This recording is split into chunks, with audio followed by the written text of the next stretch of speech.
Hello, everybody, and welcome to session 9 of the Introduction to English Language Teaching course.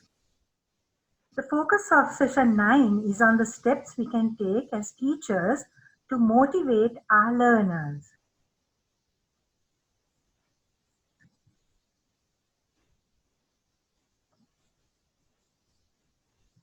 At the end of session 9, you will be able to identify and describe some of the salient characteristics of motivation. Distinguish between instrumental and integrative motivation and intrinsic and extrinsic motivation.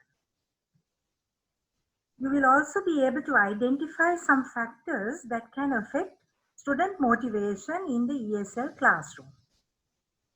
Understand the reasons that make it difficult to motivate students in the ESL classroom and adopt strategies that can be used to create a classroom atmosphere that engenders motivation in the ESL classroom. Now, session 9 will be delivered in 4 parts. This will help you to listen and learn at a comfortable pace. So now we will begin with part 1 of session 9. So at the end of part 1, you will be able to identify and describe some of the salient characteristics of motivation and distinguish between instrumental and integrative motivation as well as between intrinsic and extrinsic motivation. So before we commence our discussion, I would like you to reflect on your own learning of the English language. Would you say that you were a motivated learner of the English language or an unmotivated learner of English language? I will give you 3 minutes to list factors that either motivated or demotivated you. So you can start now.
Good.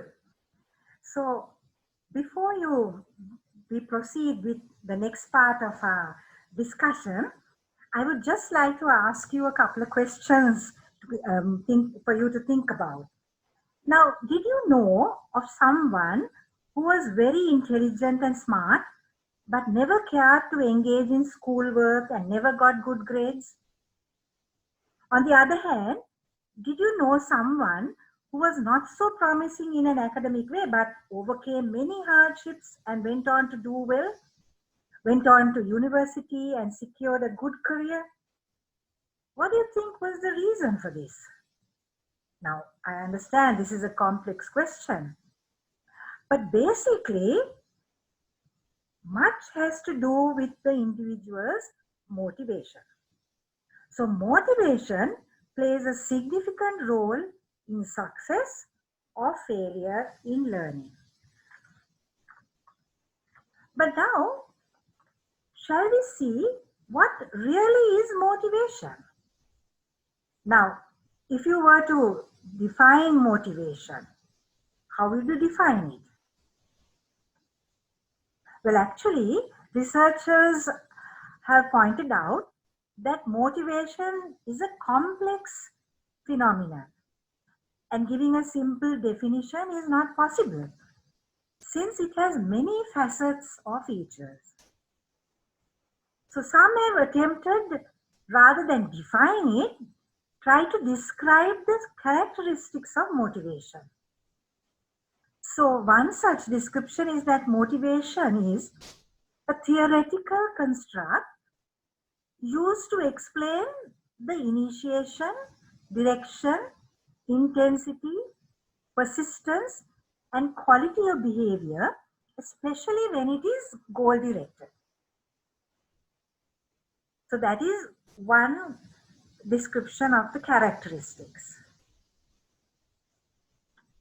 Now, others have attempted to describe the characteristics of motivation in a more simple way. They have tried to do that. And they have explained it as it's a driving force which stimulates an individual to initiate and sustain a behavior. Or it's a biological, social, or psychological state that drives a person to action.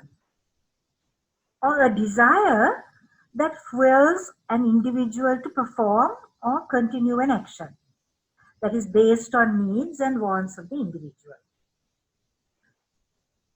Now, Mary Finocchiaro, a renowned educationist and professor in linguistics, she described the characteristics of motivation as motivation is a feeling nurtured primarily by the class teacher in the learning situation as he or she engages in carefully planned as well as empirical and intuitive practices which will satisfy one or more of the basic, universal, cognitive and effective human needs identified by psychologists such as Maslow.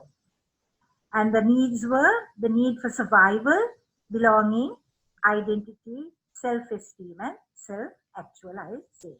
So that's how she described it.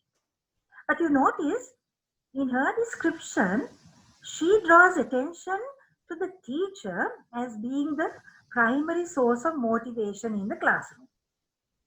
So she goes on to explain that the teacher's well-planned lessons that showed insight and understanding of the needs of the target learners would prompt the students to engage in the activities designed by the teacher.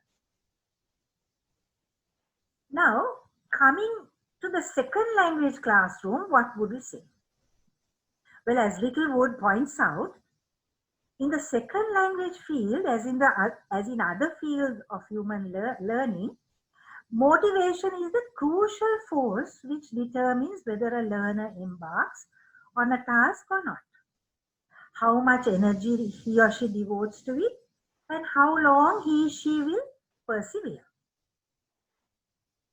Also among the components included in motivation is the need for achievement and success, curiosity, desire for stimulation, and new experience. So these were some of the ways that they have attempted to describe the characteristics or the aspects or features that are involved in motivation. Now, did you notice some common features in the descriptions of motivations that I just mentioned? Yes. Firstly, there is a definite goal set. Then there is a desire to attain the goal,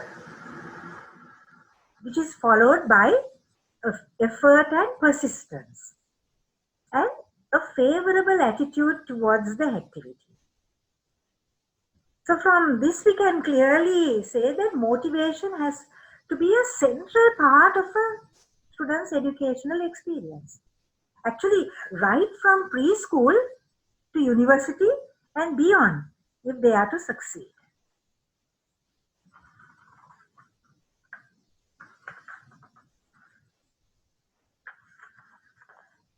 Now, shall we consider a few theories and views on motivation?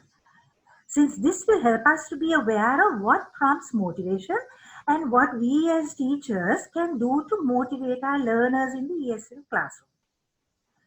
Now, we won't be going into much deep depth in looking at these theories and views, but having a basic knowledge and awareness will help you when you design your class activities, as well as when you have to handle different types of learners who are in your classroom.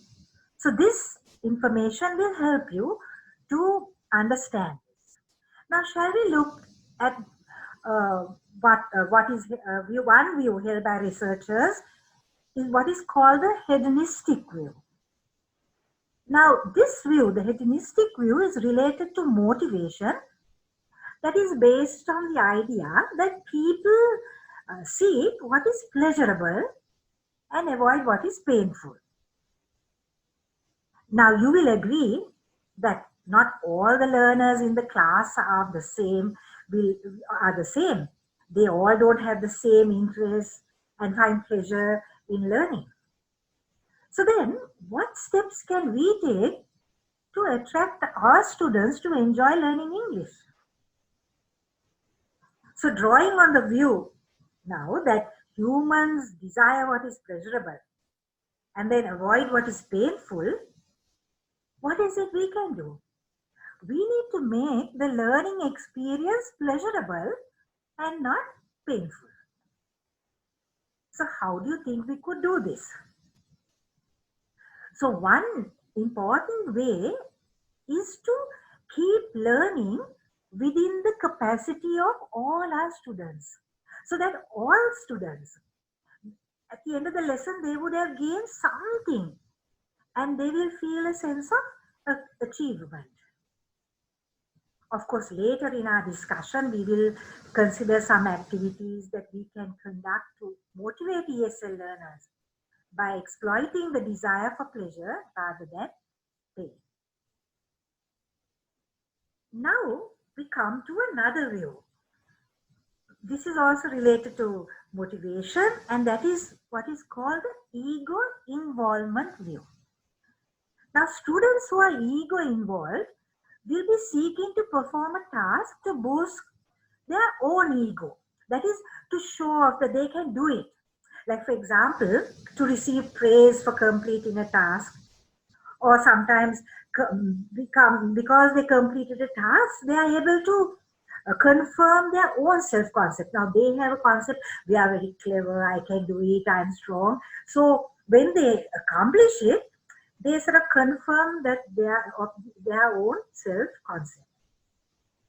However, what they have found out is, researchers have found out is that though ego involvement is an excellent motivator to get started, like in learning English and in accomplishing a task, this has to be maintained. So, perseverance and the amount of energy that a student will devote towards a task has to be sustained. However, if the students find that they are constantly failing, they will get demotivated and give up. So what can we do now to sustain and encourage these types of learners in learning the English language?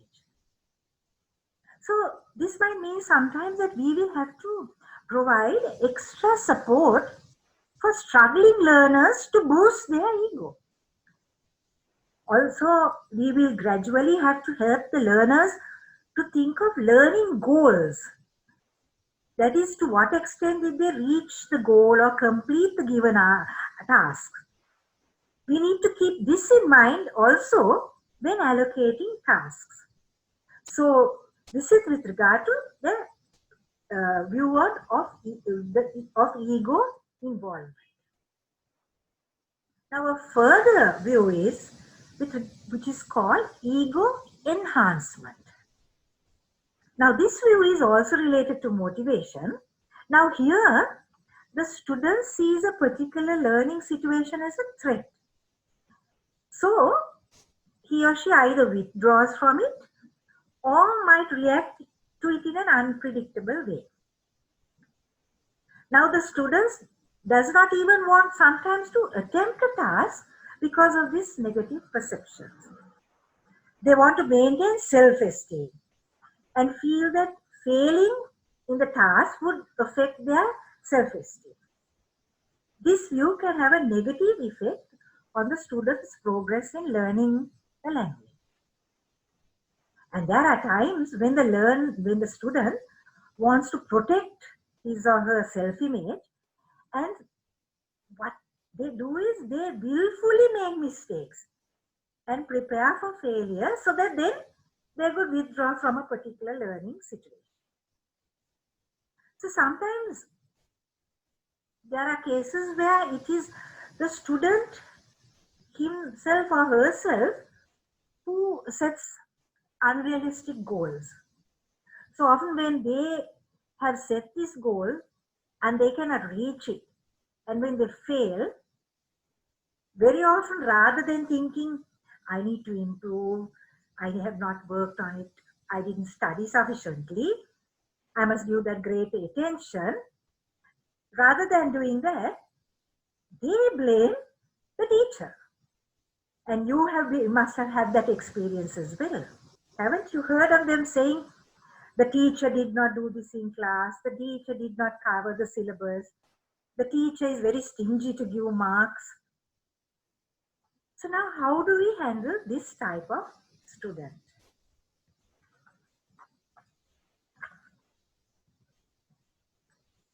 Now, do you remember when we discussed about Pinochero's description of the characteristics of motivation? She said that the teacher can motivate the learners by well-planned, practical and insightful activities in the classroom. And she mentioned that at least one or more of the learners' needs will be satisfied. And then she made reference to the human needs identified by Maslow. Did you remember that? What are those needs?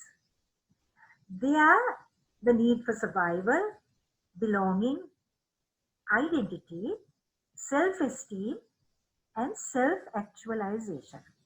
Now, self-actualization means self-fulfillment. It is the realization or fulfillment of one's talents and potentials. So shall we look closely now at Maslow's hierarchy of needs? So here is a model of Maslow's hierarchy of needs. Now, notice what this hierarchy is. Now you see, the basic needs are food, shelter, and clothing. So unless these physiological human needs are met, individuals will not be motivated to worry about learning English. So it is important to ensure that the students are physically comfortable. So like before the lesson begins, we need to ensure, is there proper ventilation? How about the lighting? How about the seating arrangements? So those kind of needs we can look at and see whether they have been met.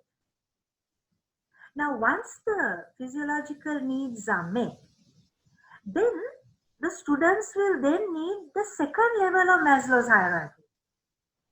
The second level is the safety needs. Now, when you speak of safety needs, the student needs to feel safe in the environment in which they are learning without any internal or outside threats. If a student feels like they could potentially be criticized or embarrassed, then this level of safety will not be met. So, after the physiological needs and safety needs are met, then what happens is the students will reach the third level of the hierarchy. Now, in the third level of the hierarchy, students need to feel a feeling of belongingness and love. You can notice that there. The students need to identify with a group or groups of other students and then need to feel that they fit in and belong to these groups. Now, to ensure that this need is met, we need to take special care, like when organizing group and pair work, we need to take this matter into consideration.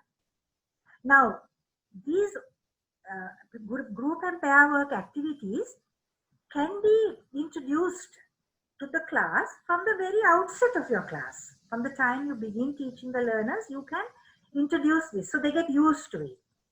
And then this also gives them an opportunity of allowing the students to feel recognized by their peers. And that sense of belonging comes in. That feeling of becoming a part of the whole, actually, if that student feels like that, it's one of the strongest motivational factors that a student can have. And at the beginning of the year, when you are starting your lessons with your students, if you can enable those students to feel like that, that motivation will help you with your teaching. Also, as a teacher then, because we need to make sure that these safety, belonging and all is met, you need to be observant. Look for signs, like to see whether any student in your class is being sidelined, whether they are being bullied or not treated with respect. So if you find such things taking place, act immediately, take corrective action.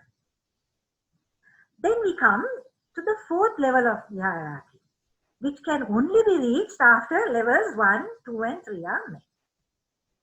Now students here have to face needs of self-esteem. So as we learned earlier, they have a certain self-image and that need has to be met.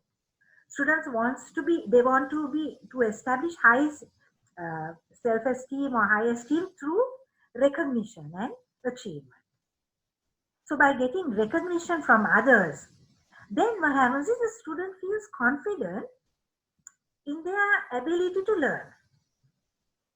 So that's why when we give feedback, we must ensure that we give positive feedback as well as reinforce their self-esteem. Now at the fifth level, that is where self-actualization becomes important. Now at the fifth level, here the student looks for ways to fulfill their personal potential for learning. And they seek fulfillment in their learning. Now, this is what is meant by self-actualization. At this level, students will strive for attaining certain learning goals. Like, for example, they would want to get an A. So then they feel as if they have achieved something. So this is positive. And this will enable them now to exhibit this motivation and move them to prompt them to do well in their learning. Now we'll go on to explain further about motivation and its importance in the ESL classroom. Now, researchers such as Gardner and Lambert and Brown pointed out that there are two basic types of motivation. Now, what they identified were integrative motivation and instrumental motivation. Now, first, integrative motivation. What is integrative motivation? So, integrative motivation refers to language learning that is for personal growth and cultural enrichment. That is, the learner likes to learn the language to enter successfully into the target language society. So the learner wishes to communicate and have close contact with the speakers of the target language and their culture. They even, sometimes they want to be similar to the members of the target language and in their behavior and manners. Now, researchers claim that such learners, integrative motivated learners, persevere and put great efforts to continue learning the language. So, integrative motivation learners put a lot of effort into learning the language.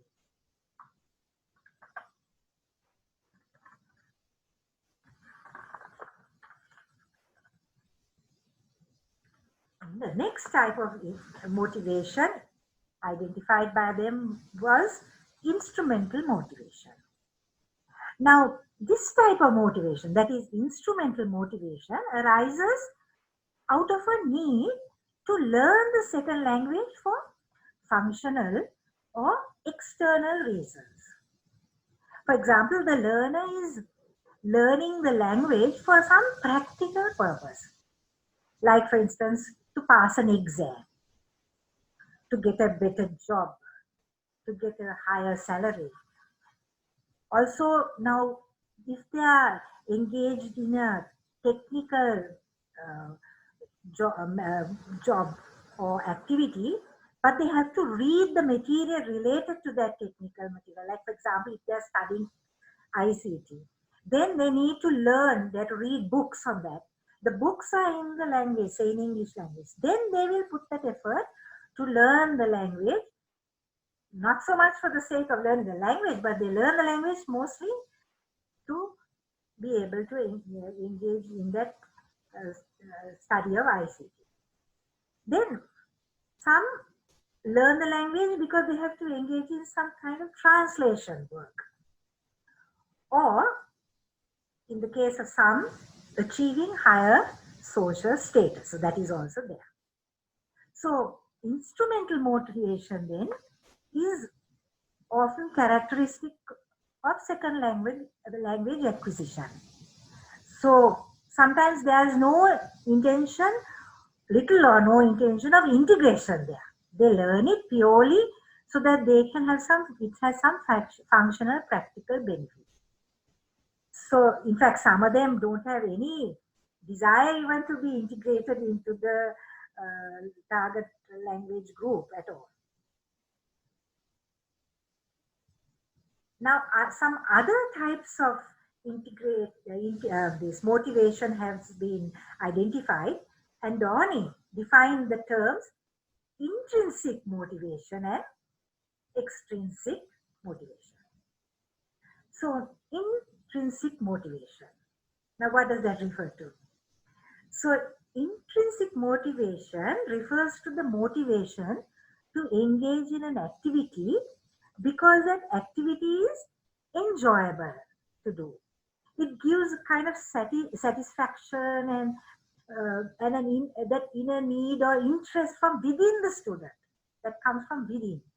They like to do it, they enjoy doing it. For instance, a student likes to study the language because he/she enjoys it.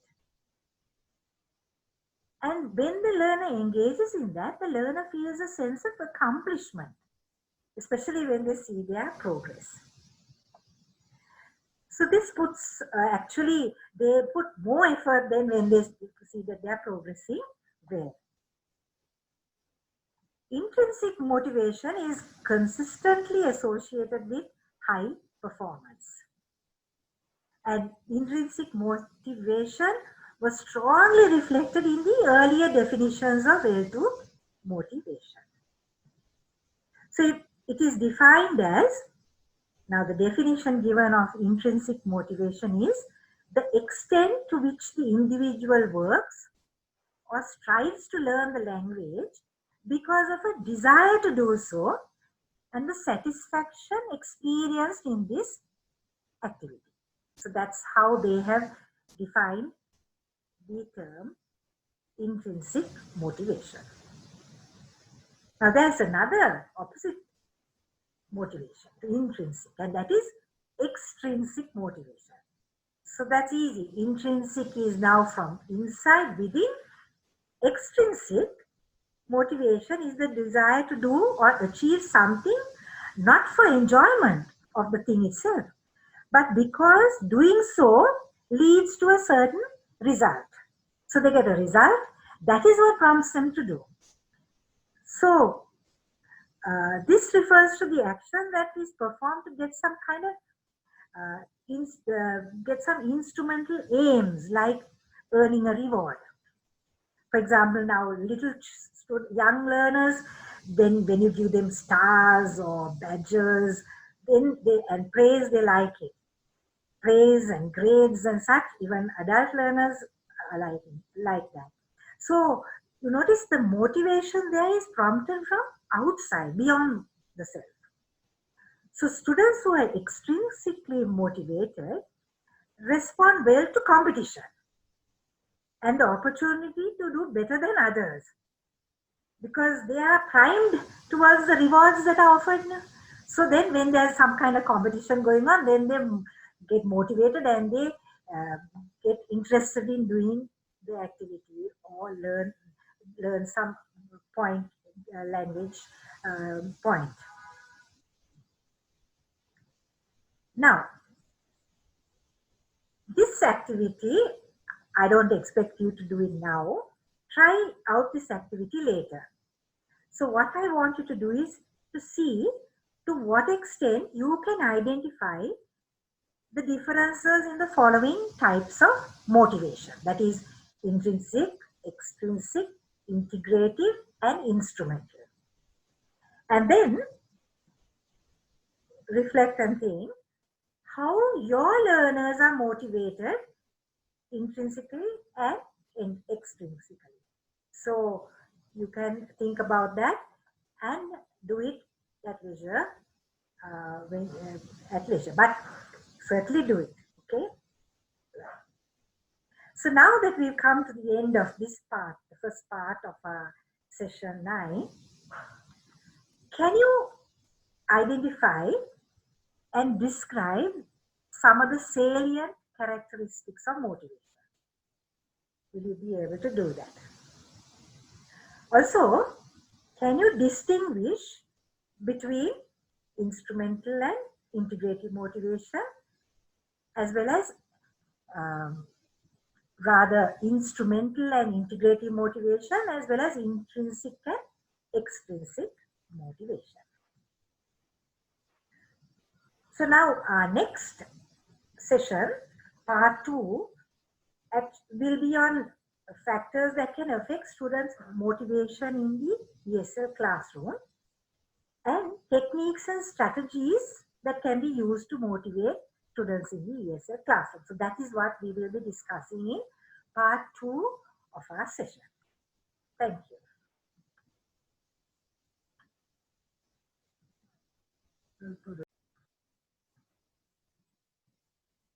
Hello and welcome everybody to part 2 of session 9 of the Introduction to English Language Teaching course. The focus of part 2 of session 9 is on the steps we can take as teachers to motivate our learners.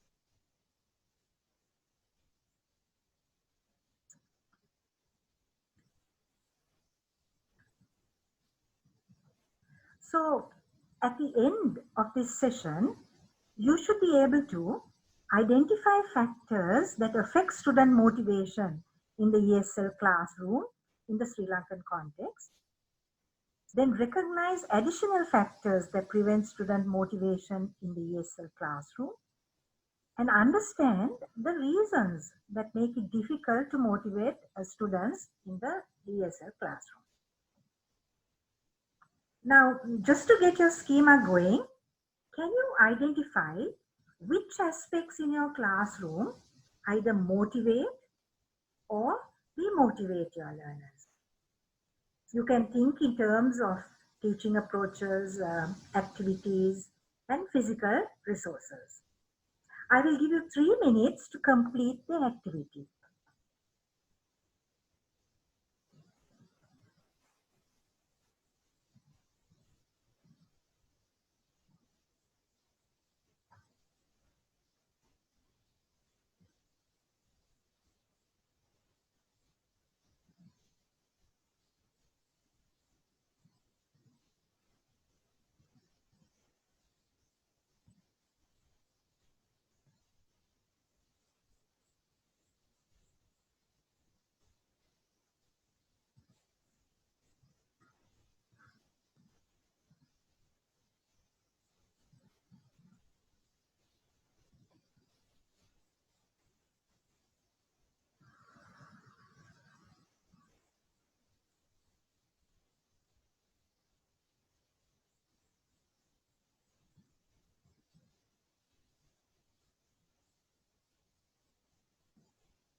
Good.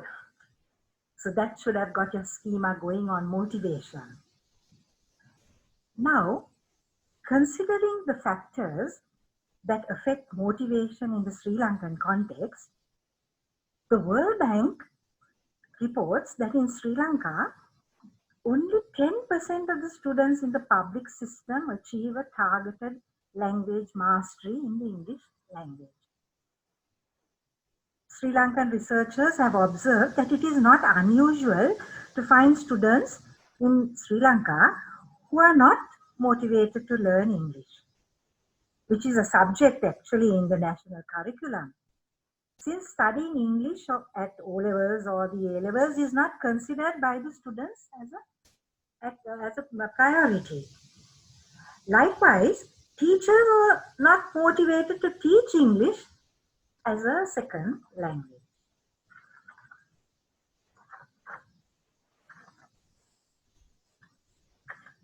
Now, shall we for a few minutes consider some factors that can affect learner motivation in the Sri Lankan context?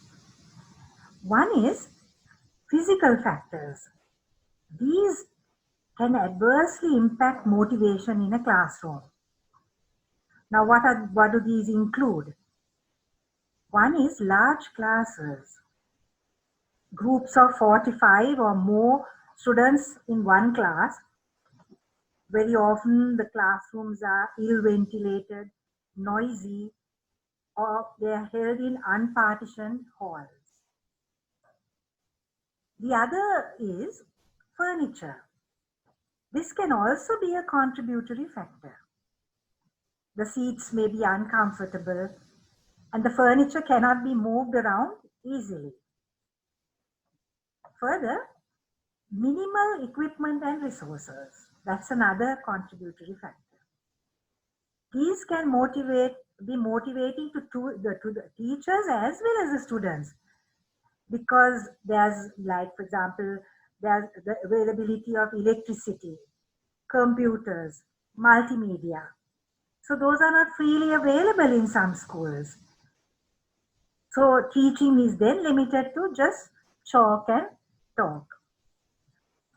Also, there is the inadequacy of basic facilities, like for higher order learning, which can contribute significantly to demotivation in the classroom. Then lack of space and equipment in schools are among the general challenges and issues in general education.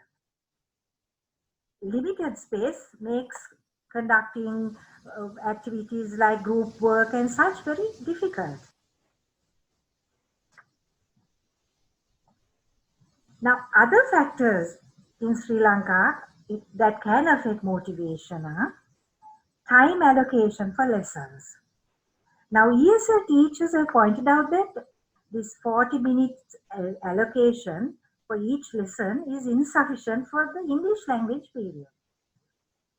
Why is that? Because there's no time to give feedback to the learners, conduct group activities, conduct speaking and listening activities. So this affects the students' progress and results in demotivation. This is a very significant factor in the rural areas where the English language class is conducted in the school, and that is the only source by which the students learn the language. Then there is also the lack of exposure to the English language. Now, the lack of exposure is because in the social context in which the students are, there is nobody else with whom they could communicate in the language very often. So, other than in the English class, outside they have very little exposure. So, this too is a contributory factor to demotivation. Further factors that researchers have observed is poverty and low education level of parents. So these are contributory factors as well. So students do not have many basic resources to learn English due to poverty. Also, poverty even prevents them from going to a private tutor. Some of you must be quite aware of that. Then the low education level of the majority of parents is another factor affecting student motivation, particularly in rural areas.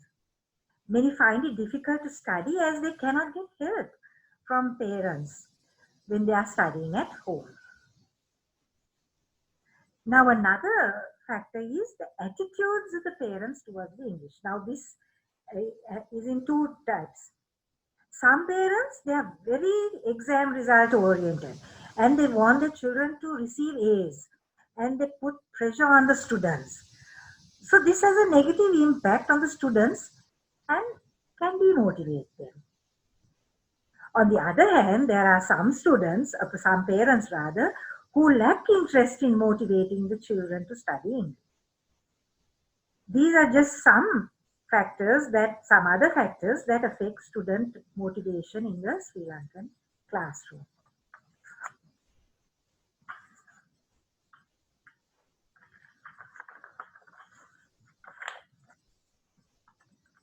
Now, researchers have pointed out several learner factors that affect motivation in the classroom. Now, one factor is relevance as perceived by the students. Now, students are most likely to be drawn towards learning English if they perceive a communicative need for it. Learner perception is the factor here. If the students want to enter a profession in which English is important, then they will then want to learn the target language. Studying English at O levels and A levels is not considered a priority for some students. So they are not motivated to learn English. While this perception may be changing now, it's evident that many students yet do not view learning English as a priority. In fact, for the same reason, most students at school level don't feel the need to learn English and realize its importance only at the entrance to university or when seeking employment. So this is what researchers have in the Sri Lankan context have found out. Now a further view is attitudes. This too has contributed and affected motivation in the classroom. Learner attitudes. Now, researchers have noted that motivation to learn a second language is determined by the learner's attitude and orientation to the second language. So that's what the researchers have pointed out. Now, when learners are not favorably disposed to the community of or the speakers of the language, they will not be motivated to learn the language. But on the other hand, if they are favorably disposed, then they will be drawn towards learning the language and they will make the effort to learn the language. Learners from low-income groups are often not motivated because they feel that they do not need to learn English. After all, when they finish their education, they intend continuing engaging in their parents' occupation. So this may be farming, fishing, carpentry, masonry, or painting. So jobs like that. So their English is not necessary. So therefore, they don't feel motivated to learn English. Now, other factors really that can contribute is the fear of making a mistake and others correcting them or laughing at them. This prevents them from learning the language. There's a kind of anxiety that crops up. This anxiety prevents the learners from engaging in classroom activities and benefiting from such engagement. A further factor is the lack of opportunities to speak and interact in the language they are learning. This is also a demotivating factor. Now, as I mentioned earlier, the time allocated is not sufficient for them to be really getting practice in what they learn, practice in speaking. Additionally, most learners are unfamiliar with the target line, who are like unfamiliar, find it hard to practice what they learn outside the classroom. So that too is a demotivating factor. So these factors actually, they cause anxiety and they make students feel that they cannot succeed. So that mindset it comes in, that they cannot succeed because they cannot speak the language. They have no opportunities to learn practice using the language. And then also there is the lack of encouragement from peers and parents to learn the language. So that too is a further demotivating factor. So these are some of the other factors that researchers have found impact on Sri Lankan in the Sri Lankan classroom among the students.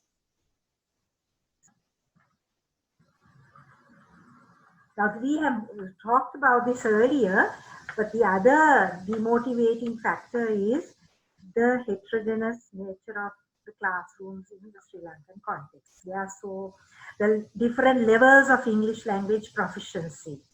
So the progress, the proficient, now like for example, the proficient learners sometimes find that their progress is retarded by the presence of the low proficiency learners in the classroom.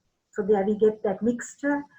And as Vijay Sekhara in her research pointed out, it's the government policy that requires that all learners, irrespective of their language level, that they should be in the same classroom. So you too would have observed that in your classroom. So what happens is to try to help both groups, that is the high proficiency level group and the lower proficiency level group, what the teacher often does is he takes a middle approach. Now, very often what happens is then the higher language proficiency level students, they get discouraged. So that is a negative impact on them. So these are some very real problems that is in the Sri Lankan classrooms, and you as teachers, we must be facing them. An additional factor is that can prevent student motivation is that some learners actually they see little value in the course and its content. They cannot see the connection between the coursework and the aims or the goals of the course. So they have no interest in proceeding or progressing in learning the language. Also, a lack of proper structure and allocation of rewards. Now that happens because this can also affect motivation because they cannot see the link between what they are learning and how it will help them at their exams. And they cannot understand how the marks are allocated. So these are some other issues that have cropped up. So these are also factors that affect their motivation. Now a further factor is non-achievement. That is another factor that has been identified that affects motivation in the classroom. So it is known that success is a vital ingredient for motivation. So when learners fail to succeed in their endeavors, like they try to study and they try to do well in English, then if they don't succeed, then they lose their motivation. Also, many low level, particularly proficiency level students, they find it difficult in meeting the requirements of the teacher. And sometimes they have a lot of difficulty in understanding and applying the units and the lessons in the textbook to that material too. They find it very difficult to handle. So that also is a factor that affects motivation. Then sometimes the requirements, the high standard in English that is required at the examinations. So this too makes learners give up easily.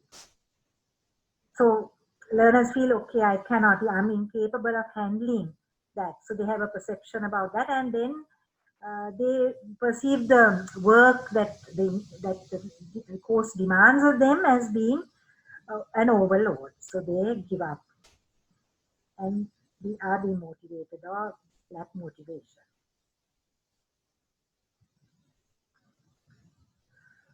Also, learner perceptions can make it difficult to motivate students for several reasons. Now, some students feel that there will be a payoff for their time. There's no payoff really for their time and effort. So there's no point in putting the effort into this because there's no reward that they're going to get finally. They have difficulty in being motivated when no marks are allocated for an assignment. So sometimes the teacher or give them an assignment to get them to practice, but they don't put their wholehearted effort into that because they think, okay, there's no marks, so what's the point? I might as well. So they are not. So then they are not motivated sufficiently to do those assignments without a reward. And then on the other hand, they think, okay, this subject, which after all, it's not necessary or needed for the exam. So then why should I study? So they will not then study, or if they do even, it won't be comprehensive. So there are again lack of motivation. Some other students have a problem. They perceive that the classroom climate is not supportive. So they think the English classroom climate is not supportive towards their progress. Now, what do I mean by classroom climate? That is like a combination of intellectual, social, emotional, and the physical environment in which the students learn. So they feel that is not contributing towards their learning. So students who manifest this view, you will find they will hardly be motivated to engage fully in all classroom activities, and that could be your experience as well. So if, on the other hand, if students feel that there is a lack of support, then they will lose motivation. Some may feel marginalized by the classroom climate or the course content. So this may also contribute to loss of motivation.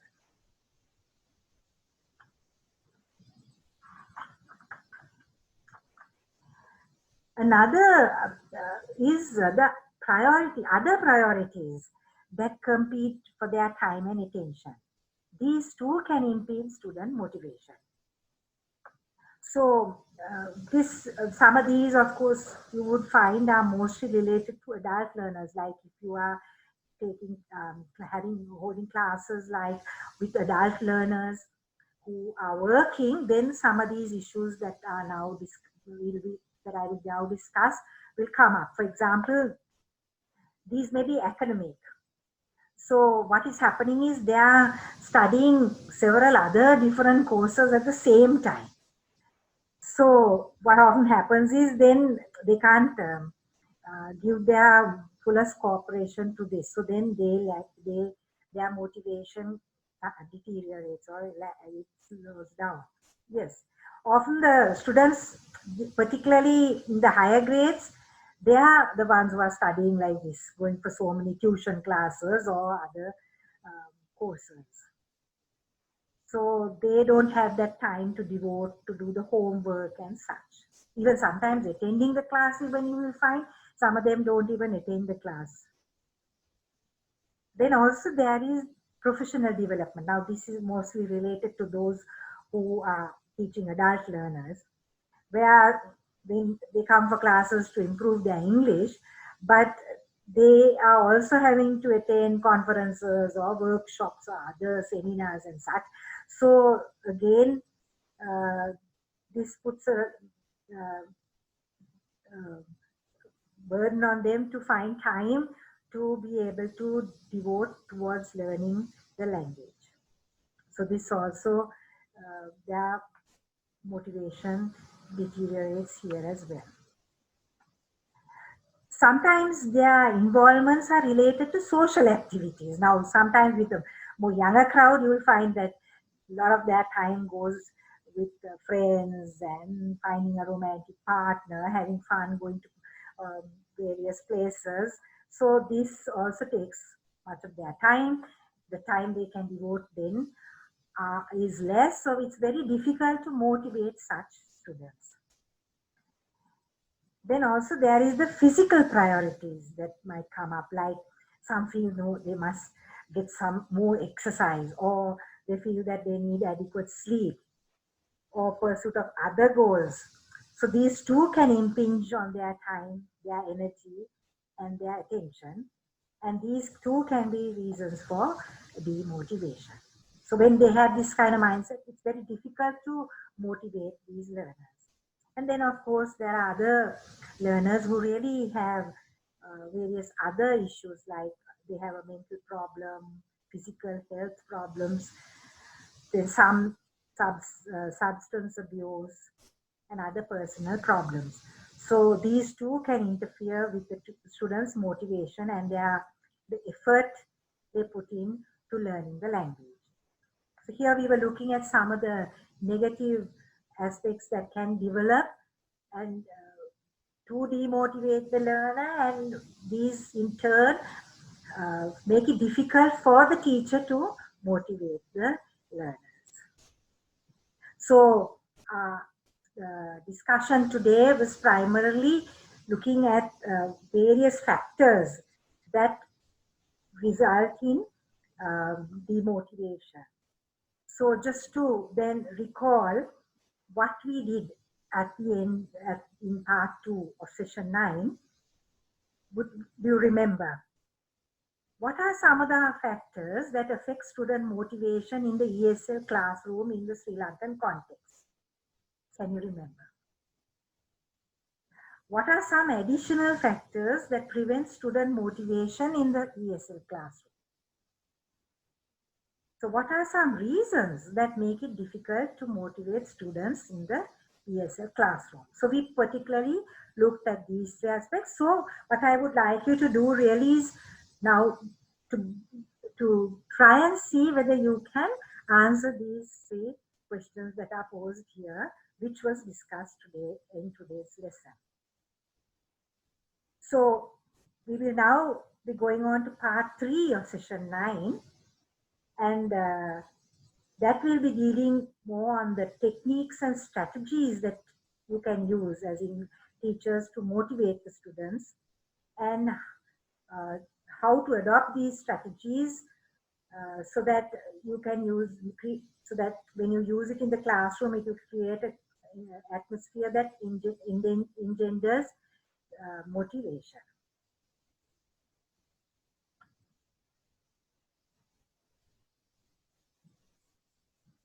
Thank you.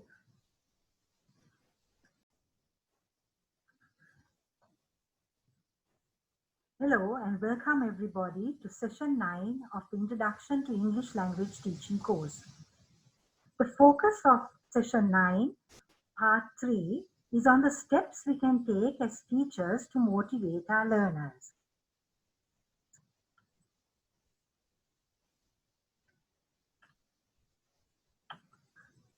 So at the end of part 3 of session 9, you should be able to use techniques and strategies that can motivate students in the ESL classroom and adopt strategies to create a classroom atmosphere that engenders motivation. Educationists have drawn attention to some actions teachers can take to raise the motivational levels of learners. Each teacher, of course, will have to evaluate and choose what is appropriate for her or his own class. So the first is to know the students. Knowing students by name, their backgrounds, their interests, their previous language learning experiences and attitudes to learn English will help them to learn more happily and effectively. The personal interest that we take in our students is a motivating factor. Like for example, if you are now a trainee teacher at a remote school, the more you know about your students' culture, their interests, then the extracurricular activities, the personalities, their learning styles, goals, and mindsets, you will be in a better position to reach them and teach them. So some ways of getting to know your students would be to talk to your students informally. You can, for example, play team building games with your students. So these are ways in which you can get to know your students. The other point that you can keep in mind is to involve your students. Now, to involve our students means we firstly have to create a sense of self-worth among our students. So when we involve them, we create that self-worth among them. Then we involve them in the selection of classroom activities. Then we, for example, using them in performing classroom tasks. In fact, you probably are doing it, but you can do it if you aren't. That is to establish various teams. Like, for example, one can look after the chairs, the furniture. Then the other group can be responsible for cleaning the board, to collect the students' record books. So little activities like that would involve them. Then you could also involve them by asking them to provide a solution to a problem. And when they do so and if that works out well, then you can express appreciation for their effort. So one of the best ways to break down the cliques that might arise or be present in a classroom is, and also not only that, to help shy students, new students to have this sense of belonging, is to engage students in non-competitive games, and cooperative learning structures. So by group and pair work, we can facilitate that. Role play, that's another way in which we can facilitate cooperative learning in our classroom.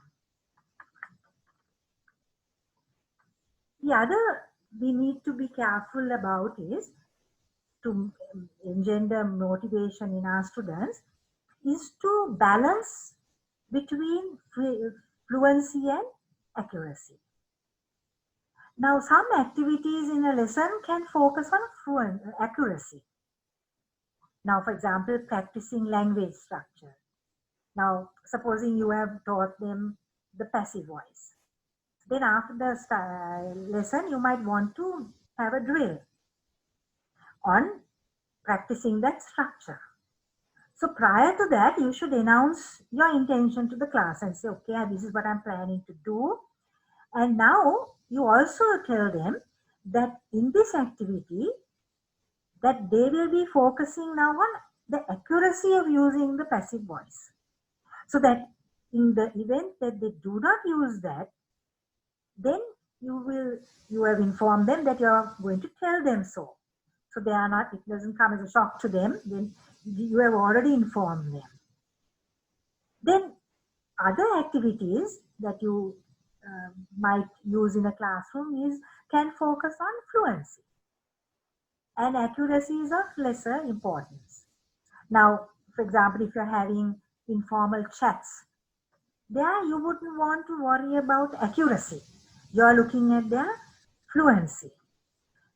And if it's a speech lesson and you're wanting them to talk, so then you'll focus more on the fluency part of it and not on the accuracy, because that might stifle their wanting to even speak the language. So try to balance the use of activities that focus on accuracy and activities that focus on fluency. Now the fourth way in which teachers can take note is the use of visual aids. Now we have talked about this at one of our previous sessions. So as we learned there, visual aids are an important source of creating and maintaining motivation. They are especially useful for students who are extrinsically motivated. Now today's learners are used to watching TV, then video shows, they're always on their phones. So we need to think of motivating them by using captivating images, then engaging videos, interesting charts, colorful charts and graphs. So these visual aids will help the learners to fight boredom and will motivate them to do better. Also, it will help to simplify, like for example, if there's a lesson that is a little bit difficult to understand and the text is heavy, the topic is very serious and very heavy, then you can simplify and enable them and motivate them by using these visual aids. So this will help in motivating the learners.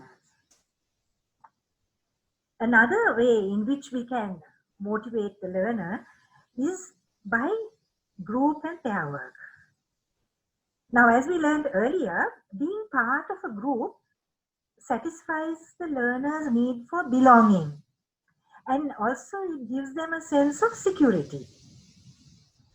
So one of the successful ways used by resourceful and skillful teachers is to motivate students to participate in the lesson by having these pair and group work activities included appropriately in the lesson. So as we have discussed before, language is best learned when they interact, when there's collaboration, when there's communication. In fact, this is referred to as peer learning. So this type of collaboration results in benefits for all of the participants, both the ones who are more proficient in the language and even the lower proficiency level students. They too will learn when they work in this group. In fact, learners can help each other while working on different types of tasks. Like, for example, they can be writing dialogues, they can be having interviews, drawing pictures and making comments about them, then role play. So there are various activities which we could use to facilitate this group and pair work, and through that, the students are motivated as well as learning from each other. So researchers on second language acquisition have shown that learners have differences in mastering skills. So while one student is good in drawing, another can be good in expressing ideas verbally. A third student may be good at role play and imitation. So now when they work in groups, what happens is there is a collection of talents, and they will feel satisfaction with whatever the production that they have to do, whatever they have, the task that is assigned. So this, as we said, can be described as collaborative learning. Now, a further point is that some students, when they work in this group, the onus or the responsibility doesn't come on them fully because they are working along with others. So because of that, they find it less stressful and a little more comfortable. Also, another factor is that they learn, some of them prefer actually to learn from their peers rather than the teacher. So that gives opportunity for students who have that kind of a learning style to learn from their peers. Finally, we also learned that communicative language teaching requires a sense of community and an environment of trust and mutual confidence. So that can be given to the group. How? By pair and group work.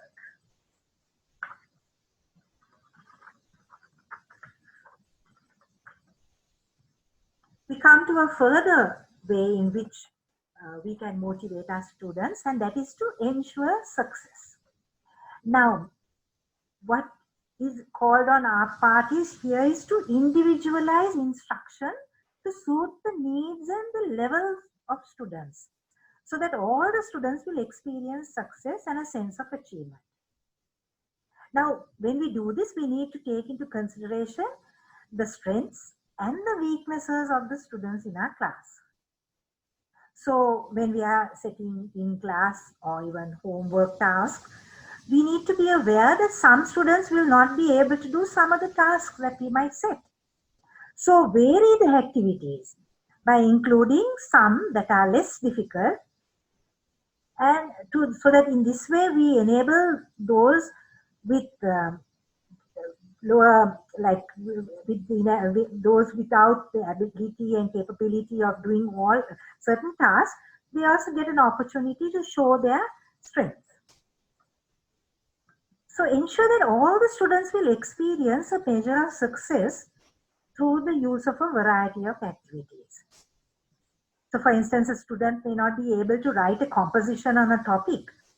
That is because they don't have the needed writing skills to do so. But this student may be good at memorizing a phrase and is not shy to speak. So including an oral task and giving this student the opportunity to demonstrate his or her ability will enable that student to feel a sense of achievement. And then that will motivate that student to learn the language. For example, if a student can draw, let that student illustrate the story that the group is writing. On the other hand, if there is a student who has beautiful handwriting, let him or her be the group secretary.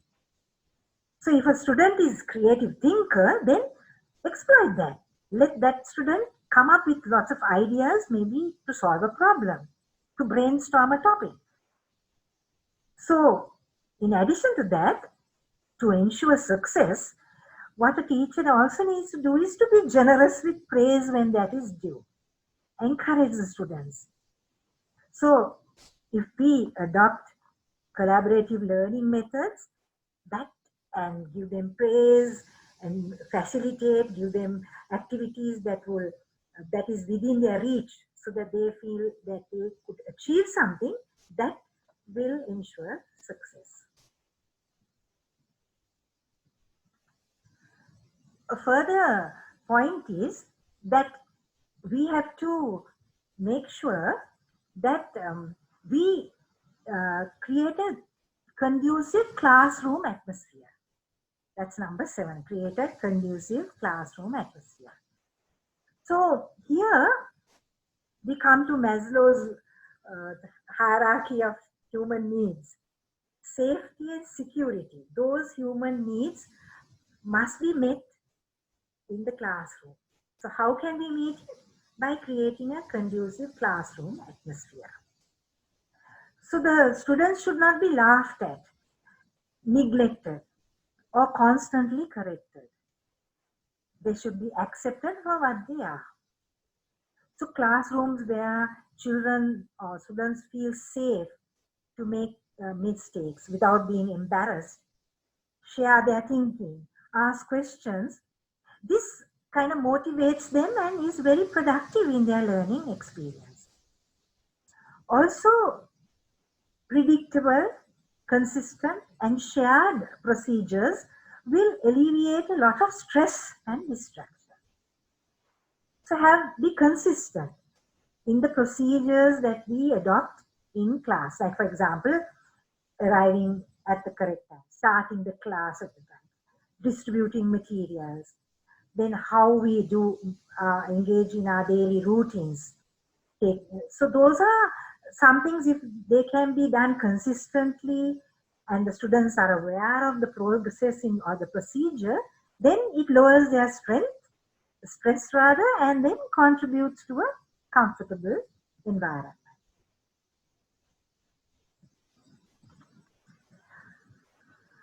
A further way we can motivate our students is to avoid creating intense competition among the students. It is important to find a sense of balance. So we can use what we call healthy competition to motivate learners. But intense competition produces negative results. So we must remind students that they do not need to be the best at everything. Impress on competing teams the importance of being good losers, as in sport. So this idea is crucial to implementing beneficial competition in a classroom. So intense competition produces anxiety. This in turn interferes with learning. So as teachers, then we need to take steps to reduce the students' tendency to compare themselves with another. And how can we do this? By focusing on the accomplishments of each student in relation to what that student is capable of doing. So highlight the goals they individually achieved during the activity. Make each of them feel a sense of achievement. And another thing what we have to avoid is, we need to avoid public criticism of a student, because that student may not have been able to perform what is expected due to some reason. So if that student is publicly criticized or found fault with, then that will be a strong demotivating factor.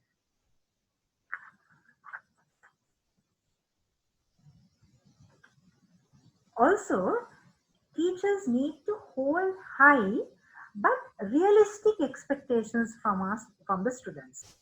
So we have to have expectations, but they should be realistic. So research has shown that a teacher's expectations have a strong influence on a student's performance. So now if the teacher acts in a manner that indicates he or she expects the students to be motivated, hardworking, and interested in the course, then the students also like to live up to that. And then they want to live up to what the teacher's expectations are. So they will try, they'll make an effort, and that will promote learning. However, as mentioned earlier, expectations should be realistic and achievable. So when giving assignments, taking presentations, conducting discussions, or even grading them at the exams, we need to be realistic. So by the teacher being realistic, what do we mean?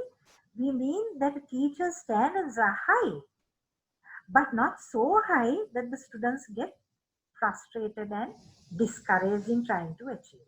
So we need to have that balance when it comes to expectations. Also, we need to, as you can see in this slide, we need never declare that it is the teacher that has the prerogative to give students grades or marks. It's not us that we are just giving the marks because we want to give. No, we should let the students know that we are giving that mark because they deserve it. They have worked towards it. And because of that, we give the marks. So then they get motivated. If they put in much more effort, we give a better mark. So if we do that, and then when they do good, then praise the effort and show them how they have progressed, and so that then how their hard work is paid off. So that will be a motivating factor. Like for example, we now supposing a student has written an essay, we could, and that student has really put in an effort, we could say something like this: Mala, it's great to see you wrote the essay with 3 paragraphs instead of 1. So now how do you feel about putting in that extra effort? So if we do something like that, then what happens is the students feel motivated, and then that they realize that praise they got or that grade they got is not because the teacher is just giving it for the sake of giving it. No, because they have worked hard towards getting that grade or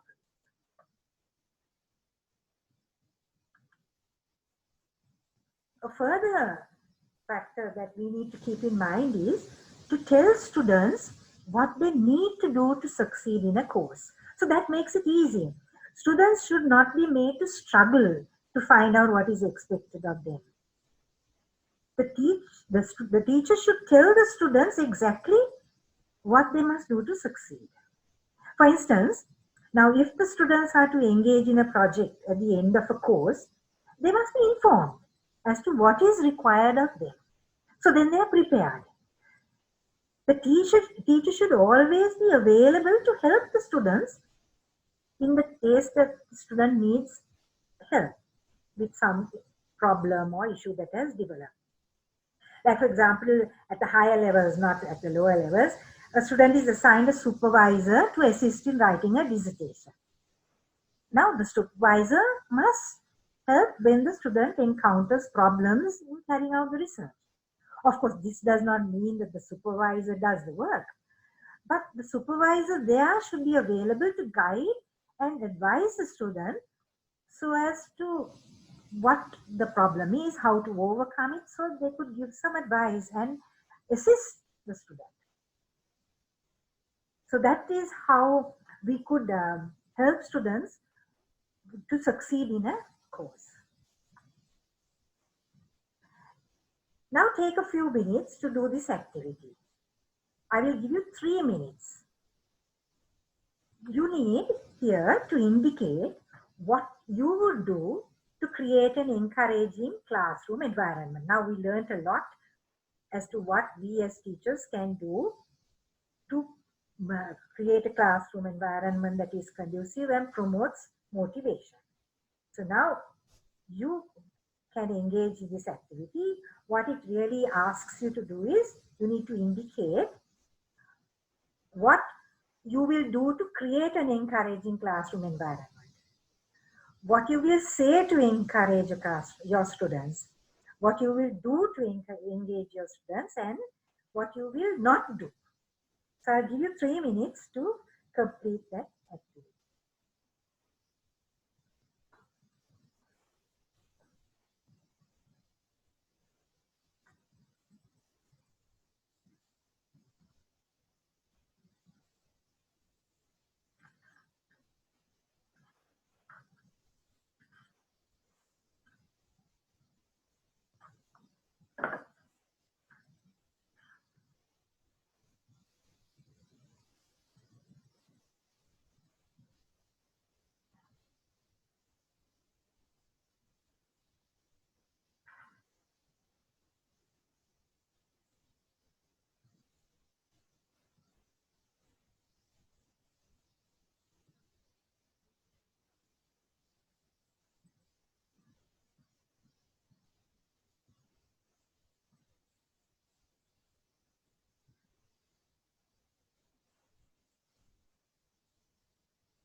Okay, that's good that you completed that activity.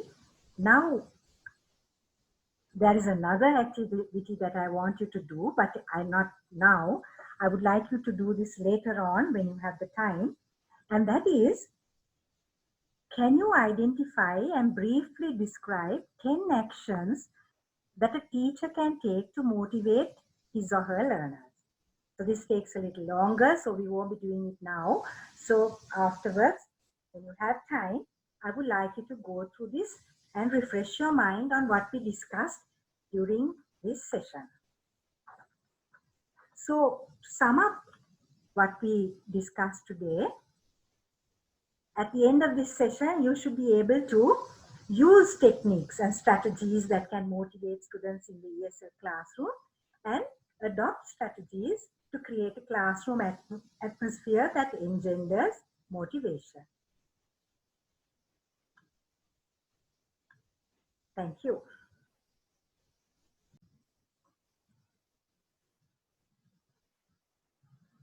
Hello and welcome everybody to part 4 of session 9 of the Introduction to English Language Teaching course.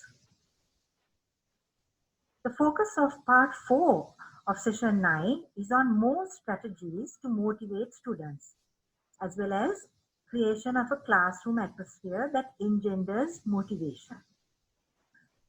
You will learn what is required of a teacher and students in creating a favorable classroom atmosphere. At the end of part 4 of session 9, you should be able to use techniques and strategies that can motivate students in the ESL classroom, adopt strategies to create a classroom atmosphere that engenders motivation, and know how teachers and students can contribute to a favorable classroom climate. Now, coming to our discussion, Donnie and Caesar compiled a list of macro strategies for motivating learners. This list was called 10 Commandments for Motivating Language Learners, for which joshesl.com provided an explanation for each of these commandments. This explanation will be used as the basis for discussing each of the 10 commandments. Now, the first commandment is related to the teacher. And what is it? Set a personal example with your own behavior. So as we learn, role models impact significantly in motivating learners. And in the classroom, the most prominent model is the teacher. The students' attitude and orientations toward learning are to a large extent molded after their teacher's behavior in terms of effort and interest in the subject. So then it is important that teachers make thorough preparation for each class. And the teachers must also be professional in conducting and managing the class. It is equally important that the teacher should be sensitive and accepting to the extent possible. Now coming to the second commandment, what is it? The second commandment is related to classroom climate. That is, create a pleasant, relaxed atmosphere in the classroom. So it is important that the study environment in a classroom is inviting and attractive to the students. The visual impact on students who enter a classroom is very important if the students are to feel motivated to participate in classroom activities. So now what can be done to make the classroom inviting? The classroom must, first of all, be free of clutter, with furniture and other items neatly laid out in their respective places. Then the behavior and the attitude of the teacher will contribute significantly to a wholesome classroom environment, especially when the teacher manifests fairness and equality. Now, the third commandment. This is linked to the task. Teachers include tasks that students are required to perform during each classroom session or as homework. So the tasks that are set must be presented properly if students are to be performing them meaningfully. Now, how can this be achieved? Tasks must be well organized and with clear, unambiguous instructions given.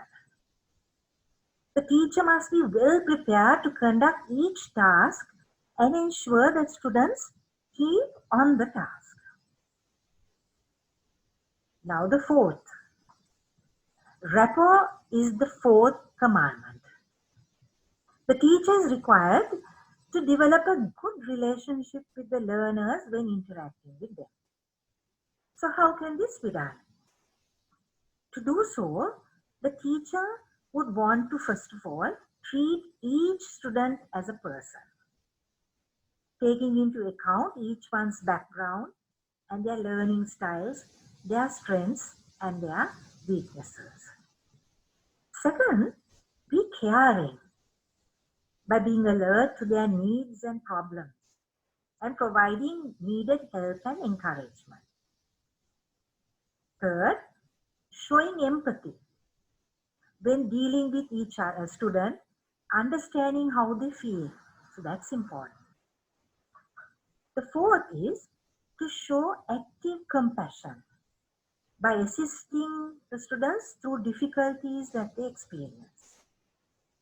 And fifth, the teacher must also set boundaries so that the students know their limits and refrain from unreasonable or disruptive behavior. The fifth commandment that has to do with promoting linguistic self-confidence in the learners. Now, a progressive teacher, he or she will search out ways to show students what they can learn to use the target language effectively. So it is vital that the teachers praise the efforts of the students whenever praise is warranted. The sixth commandment focuses on the need to create interest when conducting a class. Now, students should feel that the language class is interesting and not boring. So, how may this be done? So, one way is to vary the medium of instruction. Teacher talk can be supplemented by using audio, visual presentations, and discussions which require student participation. Variety in classroom activities is another way that it can be done. A number of different activities can be used to augment classroom instruction. So these could include quizzes, group and pair work, debates, role play, and such. Now, for students to be interested in classroom activities, it is necessary for the teacher to be interested in the students and their well-being and progress. Also, by involving the students, maybe to select material, to give suggestions on classroom activities. So when they do that, they will likely show greater interest in engaging in whatever tasks or activities that have been designed. The next is to promote learner autonomy. That is the seventh commandment. And it is important in language learning especially. Now this can be accomplished, one, by encouraging this discovery and language exploration in an effective way to make students independent learners. Now how can this be done? Now students can be asked to find out the meaning of words using a dictionary or an online application and to use these newly acquired words in sentences. Another way is to promote learner autonomy is to encourage self-reflection. This promotes the exercise of reasoning powers and analytical thinking. By adopting these and other methods, students will acquire ownership of what they discovered and would feel empowered. So this in turn will contribute significantly to learner autonomy. Now to the eighth commandment. Now the eighth commandment is personal relevance, which means that students must personalize the learning process. It is the students that must eventually personalize what they have learned. This requires that the teacher collaborates with the students throughout the learning process to the fullest extent. The ninth commandment. This requires learners to be goal-oriented. Now, this requires more than merely setting goals for students to achieve. The teacher needs to work with students in drawing up action plans and thereafter guiding them through the process of achieving set goals. So the teachers must have to keep in mind and keep the eyes of students constantly focused on achieving the goals. So this is the ninth commandment. Now to the 10th. The 10th commandment is related to the target language culture.